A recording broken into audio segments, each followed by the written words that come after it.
Hi, I'm going to talk to you this morning about some poses just again to help bring your dog down into kind of more energetic shape. We're going to work through cat and cow. So this is sometimes quite often overlooked, cat and cow. And I think it's really, really important for learning how to do dog down with more awareness of the position of the pelvis. So bring your hands underneath your shoulders and your knees underneath your hips, and then you can just have a little sway from side to side, just so that you kind of open up this kind of side of the hip, so you can really like open up the hip. But it's the pelvic movement that we really want to kind of focus on. So the cow pose is where you lift the seat bones up and away from the backs of the thighs, and then turn the tailbone up towards the ceiling. So that's the pelvic position of the cow pose. And then you lengthen from the abdomen to the diaphragm to the collarbone to the chin, so that the back becomes flat and concave. If you've got a dodgy lumbar, don't overdo that. You can just lengthen slightly down into the sacrum, but otherwise lift the seat bones as high as they'll go, lift the tailbone towards the ceiling, and then lengthen from the front of the body all the way towards the chin. And then the cat pose is where you tuck your tailbone all the way in, and then you draw the chin in towards the chest. So when you've got cats, will have seen your cats just stretching out this after they've been laying down and sleeping for a little while. They get up and they have a good old stretch, and it's this shape that they do.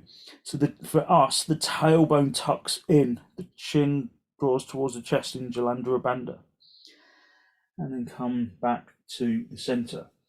So it's this anterior posterior movement of the pelvis that we want.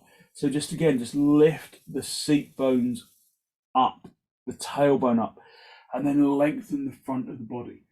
And this is the shape that we want for dog down. So let me show you. So when you come up into dog down, you have to step back a little bit, because that it will be too narrow otherwise. You can come up into dog down as long as there's no problem with your lumbar. You can come into dog down from the cow pose. So lifting the seat bones, lifting the tailbone, and then like in the previous video, I was keeping my knees bent and then working to really lift the tailbone and the seat bones up like you're doing cow pose still. So the opposite is this, where you tuck the tailbone in, and then you can see that the back instantly rounds. So we don't want this. This becomes really heavy on your hands really quickly. So this cow pose, pelvis, call it the cow pelvis if you like, lifting the seat bones up, the tailbone up, and then you draw into the shoulder blades, and then straighten the legs, tighten the kneecaps.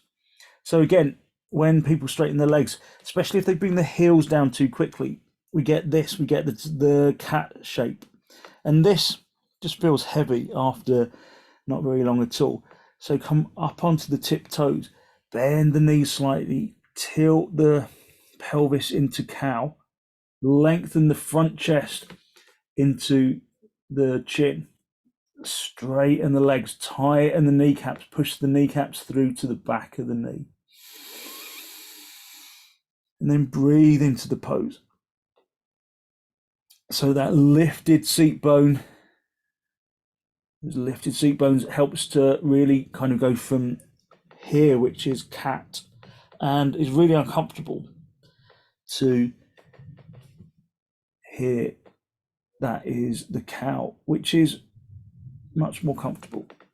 So let's just go back to the cat and the cow.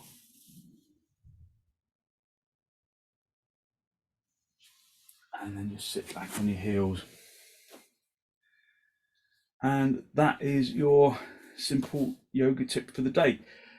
Cat pelvis cow pelvis. Try and incorporate more cow pelvis into your dog down. So thank you for watching this video, this short video.